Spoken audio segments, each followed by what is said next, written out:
तो हेलो दोस्तों, आप लोग कैसे हो? तो उम्मीद करता हूँ आप लोग सही होंगे। तो आज हम बात करने वाले समर सिंह के बारे में।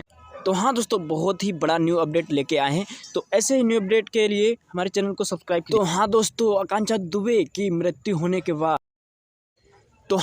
आज की डेट में हमारे बीच दुनिया में नहीं रहे। तो हाँ दोस्तों, आज हम पूरी समर सिंह आकांक्षा दुबे के बारे में पूरी सच्चाई खोलना चाहते हैं।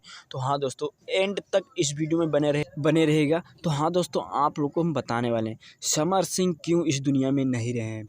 आकांक्षा दुबे की मृत्यु होने के बाद समर सिंह इस दुनिया में नहीं रहे हैं। तो हाँ दोस्तों, आप लोग जानते ही होंगे समर सिंह पे बहुत ही लोग उनके बारे में अनाप शनाप बोलते थे, इसीलिए समर सिंह इस दुनिया में नहीं रहे, उन्होंने आत्महत्या कर ली। ऐसा ही न्यू अपडेट पाने के लिए मेरे चैनल को सब्सक्राइब कीजिए। और हाँ दोस्तों, अगले न्यू अपडेट के साथ मिलते हैं, तब के लिए take care, love you for watching and love you all.